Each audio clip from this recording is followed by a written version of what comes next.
পিঠাগুড়িৰ ফেচিয়েল খুব বঢ়িয়া এটা ফেচিয়েল। আজিৰ এই পিঠাগুড়িৰ ফেচিয়েলটোৱে আপোনালোকৰ স্কিনখনৰ পৰা ক'লা দাগ দূৰ কৰিব, ছানবাৰ্ণ দূৰ কৰিব আৰু আপোনালোকৰ স্কিনখন গাখীৰৰ দৰে বগা উজ্জ্বল হৈ জিলিকি যাব। হাই ফ্ৰেণ্ডছ, আপোনালোক সকলোকে মোৰ অসমীয়া সঁচাই চেনেলৰ নতুন এটা ভিডিঅ'ৰ মাজলৈ স্বাগতম জনালোঁ। আশা ৰাখিছোঁ আপোনালোক সকলো ভালে আছে।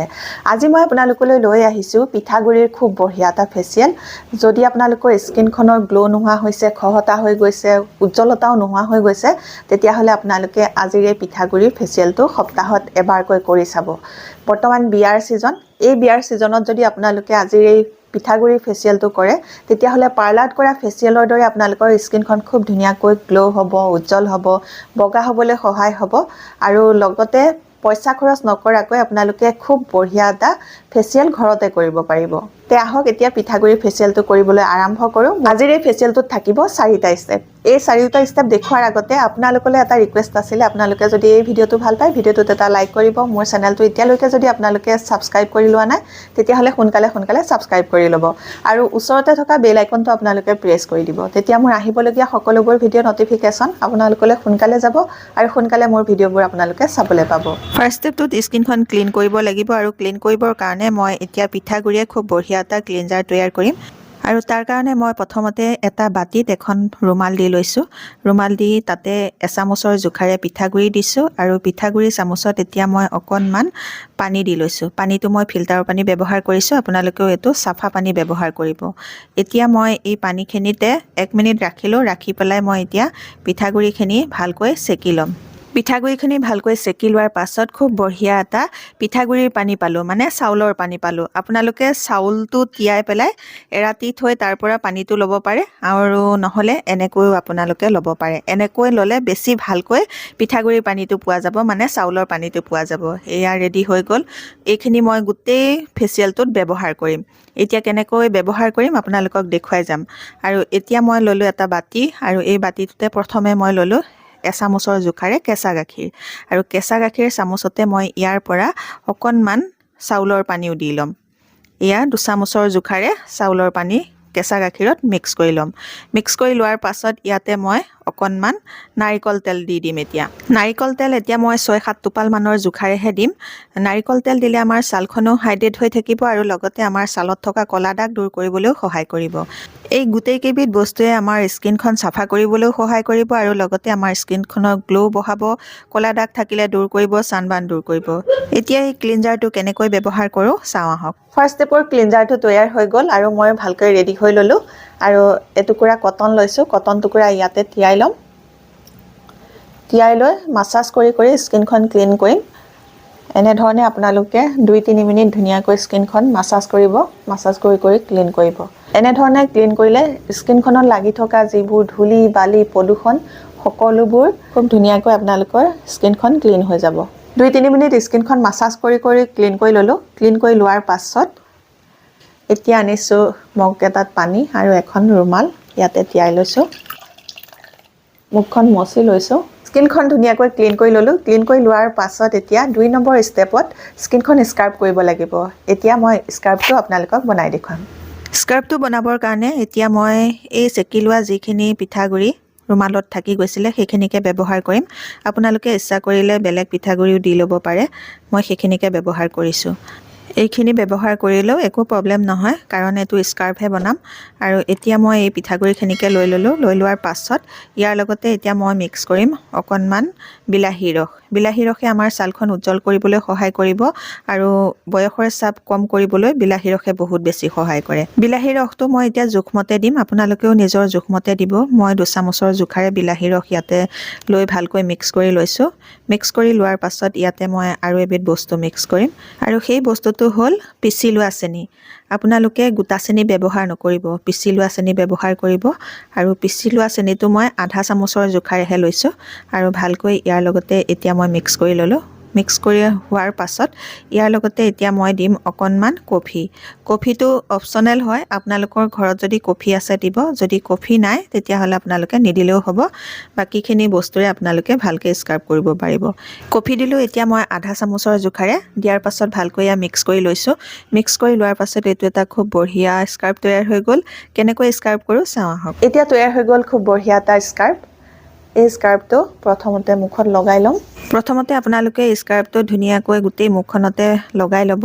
লগাই লোৱাৰ পাছত এতিয়া 2 পৰা 3 মিনিট লাহে লাহে চাৰ্কুলাৰ মোচনত স্কিনখন মাছাজ কৰিম। বেছি প্ৰেছাৰ নিদিব কাৰণ ইয়াত পিঠাগুড়ি আছে, সেইকাৰণে আপোনালোকে বেছি প্ৰেছাৰ দি মাছাজ নকৰিব। এনেধৰণে মাছাজ কৰিলে স্কিনত লাগি থকা যিবোৰ ডেড স্কিন চেল বা মৃত ছাল সেইবোৰ দূৰ হৈ যাব আৰু তেতিয়া আপোনালোকৰ স্কিনখন নিমজ হৈ যাব, উজ্জ্বল হ'ব, গ্ল' হ'বলৈ সহায় হ'ব। মাছাজ কৰি থাকোঁতে যদি হাতটো শুকাই যায় অকণমান পানী হাততে লৈ আকৌ এনেকৈ সানি ল'ব। সানি লোৱাৰ পাছত আকৌ মাছাজ কৰিব। 2 পৰা 3 মিনিট খুব ভালকৈ এনেকৈ স্কাৰ্ব কৰিলে স্কিনখন নিমজ হ'বলৈ, গ্ল' আহিবলৈ বহুত বেছিকৈ সহায় কৰিব। মাছাজ কৰি লোৱাৰ পাছত আকৌ ৰুমালখন পানীতে তিয়াই মুখখন মচি পেলাম। দুবাৰ ব্যৱহাৰ কৰাৰ পাছত আপোনালোকে এই পানীখিনি আকৌ এবাৰ সলাই ল'ব। একেখিনি পানীকে আপোনালোকে গোটেই ফেচিয়েলটোত ব্যৱহাৰ নকৰিব।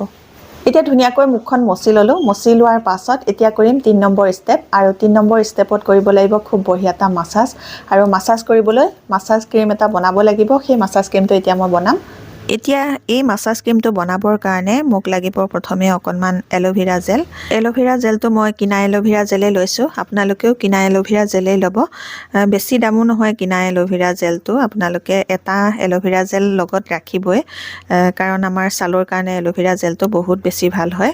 আৰু এতিয়া মই এল'ভেৰা জেল ল'লোঁ 1.5 চামুচৰ জোখাৰে। তাতে মই 3 চামুচৰ জোখাৰে এয়া চাউলৰ পানীটো দি লৈছোঁ।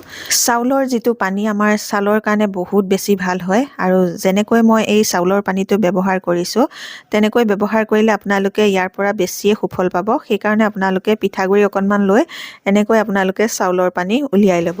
এই দুইবিধ বস্তু ভালকৈ মিক্স হোৱাৰ পাছত মই ইয়াতে দিলোঁ 1/2 চামুচৰ জোখাৰে মৌ। মৌৱেও আমাৰ ছালখন উজ্জ্বল কৰিবলৈ, গ্ল' আনিবলৈ বহুত বেছিকৈ সহায় কৰে। মৌ মিক্স কৰাৰ পাছত দেখিছেনে খুব বঢ়িয়া এটা ক্ৰীম তৈয়াৰ হৈ গ'ল। এই ক্ৰীমটোৱে কিমান সময় মাছাজ কৰিব লাগিব এতিয়া চাওঁ আহক। এতিয়া তৈয়াৰ হৈ গ'ল খুব বঢ়িয়া এটা মাছাজ ক্ৰীম। এই মাছাজ ক্ৰীমটো মুখত এতিয়া লগাই লৈ ধুনীয়াকৈ মাছাজ কৰিব লাগিব। মুখত লগাই ল'লোঁ। লগাই লোৱাৰ পাছত এতিয়া 5 পৰা 7 মিনিট খুব ধুনীয়াকৈ স্কিনখন মাছাজ কৰিম। এটা ফেচিয়েলৰ মেইন পাৰ্টটো হৈছে এই মাছাজ পাৰ্টটোৱে। আপোনালোকে এই ফেচিয়েলটোত যিমানেই ভালকৈ মাছাজ কৰিব সিমানেই আপোনালোকৰ স্কিনখনৰ উজ্জ্বলতা বাঢ়িব। স্কিনখন খুব ধুনীয়াকৈ গ্ল'য়িং হৈ যাব। আৰু মাছাজ কৰি থাকোঁতে যদি ক্ৰীমটো শুকাই শুকাই যোৱাৰ দৰে লাগে আকৌ অকণমান এনেধৰণে মুখত লগাই ল'ব। লগাই লোৱাৰ পাছত আকৌ আপোনালোকে পুনৰ মাছাজ কৰিব। আপোনালোকে 7 মিনিটেই মাছাজ কৰিবলৈ চাব। যদি আপোনালোকে 7 মিনিট নোৱাৰে বা সময় নহয় তেতিয়াহ'লে আপোনালোকে 5 মিনিটতকৈ কমকৈ মাছাজ নকৰিব। ভাল ৰিজাল্ট পাবলৈ আপোনালোকে মাছাজটো ভালকৈ কৰিবই লাগিব। ভালকৈ 7 মিনিট মাছাজ কৰি ল'লোঁ। লোৱাৰ পাছত মই আকৌ মগটোত ৰুমালখন তিয়াই লৈছোঁ। তিয়াই লৈ আকৌ মুখখন মচি পেলাম।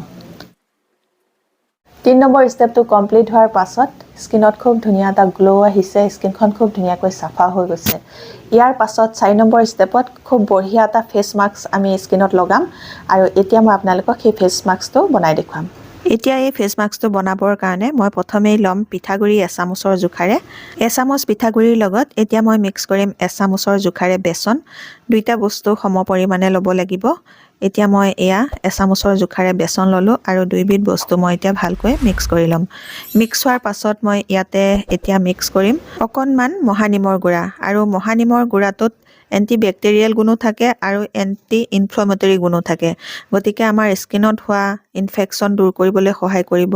আৰু এতিয়া যিহেতু বহুত ধূলি বালি প্ৰদূষণৰ ছিজন, স্কিনত খজুতি আদি হয় মানুহৰ, সেইকাৰণে মই ইয়াতে অকণমান নিমৰ গুড়াও মিক্স কৰিছোঁ। আপোনালোকৰ ঘৰত যদি আছে দিব, যদি নাই তেতিয়াহ'লে আপোনালোকে নিদিলেও হ'ব। আৰু এতিয়া মই ইয়াতে সেই যিখিনি চাউলৰ পানী থৈ দিছিলোঁ সেয়া পানী দি পেলাই ভালকৈ মিক্স কৰি লৈছোঁ। মিক্স কৰোঁতে মই অকণমান টান কৰি ৰাখিছোঁ কাৰণ ইয়াতে মই আৰু এবিধ বস্তু এতিয়া মিক্স কৰিম আৰু সেইবিধ হ'ল এয়া কেঁচা গাখীৰ। কেঁচা গাখীৰ আৰু চাউলৰ পানীটো সমান জোখতে আপোনালোকে দিব, দি পেলাই ভালকৈ মিক্স কৰি ল'ব। এতিয়া ভালকৈ মিক্স হৈ গ'ল। মিক্স হৈ যোৱাৰ পাছত এইটো দেখিছেনে, যিটো জোখত মই ৰাখিছোঁ সেই জোখটোতে আপোনালোকেও ৰাখিব। আৰু ইয়াৰ লগত এতিয়া মই মিক্স কৰিম অকণমান কস্তুৰী হালধি। কস্তুৰী হালধি আমাৰ স্কিনৰ উজ্জ্বলতা বঢ়াবলৈও সহায় কৰিব আৰু স্কিনত হোৱা ইনফেকশ্যন দূৰ কৰিবলৈ বহুত বেছিকৈ সহায় কৰিব। আৰু ইয়াতে মই অকণমান কস্তুৰী হালধি ল'লোঁ আৰু কস্তুৰী হালধিৰ পৰিমাণটো মই অকণমান বঢ়াই লৈছোঁ। যদি আপোনালোকৰ ঘৰত কস্তুৰী হালধি নাই তেতিয়াহ'লে আপোনালোকে পাকঘৰৰ খোৱা হালধি দিব পাৰিব, কিন্তু তাৰ পৰিমাণটো আপোনালোকে একেবাৰে কমাই দিব। আৰু ইয়াতে মই এতিয়া আধা চামুচৰ জোখাৰে নাৰিকল তেল মিক্স কৰিছোঁ, যাতে আমাৰ স্কিনখন এই ফেচিয়েলটো কৰাৰ পাছত ড্ৰাই হৈ নাযায়, খুব ধুনীয়াকৈ হাইড্ৰেট হৈ থাকে। এতিয়া এইটো ফেচ পেকটো তৈয়াৰ হৈ গ'ল, কেনেকৈ ব্যৱহাৰ কৰোঁ চাওঁ ব'লক। এতিয়া তৈয়াৰ হৈ গ'ল খুব বঢ়িয়া এটা ফেচ মাস্ক। এই ফেচ মাস্কটো ফেচ পেকটো আপোনালোকে ডাঠকৈ লগাব, ডাঠকৈ এটা প্ৰলেপ ধুনীয়াকৈ লগাই 20 মিনিটলৈ ৰাখি থৈ দিব। এতিয়া মই ডাঠকৈ মুখত ফেচ মাস্কটো লগাই ল'লোঁ। লগাই লোৱাৰ পাছত আপোনালোকে 20 মিনিট ৰাখিব। 20 মিনিট পাছত যেতিয়া ফেচ মাস্কটো শুকাই যাব, তেতিয়া আপোনালোকে পানীৰে ফেচ মাস্কটো প্ৰথমতে তিয়াই ল'ব। তিয়াই লোৱাৰ পাছত আকৌ মাছাজ কৰি কৰি আপোনালোকে এই ফেচ মাস্কটো ধুই পেলাব।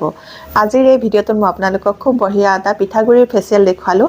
যদি আপোনালোকে এই ফেচিয়েলটো ভাল পালে তেতিয়াহ'লে মোৰ ভিডিঅ'টোত লাইক কৰি মোৰ চেনেলটো ছাবস্ক্ৰাইব কৰি ল'ব, আৰু আপোনালোকৰ ফ্ৰেণ্ডৰ লগতো এই ভিডিঅ'টো শ্বেয়াৰ কৰি দিব। নতুন এটা ভিডিঅ' লৈ, নতুন বেলেগ টিপছ লৈ আপোনালোকৰ মাজলৈ আগবাঢ়ি আছোঁ। তেতিয়ালৈকে নমস্কাৰ, আজিলৈ আহোঁ।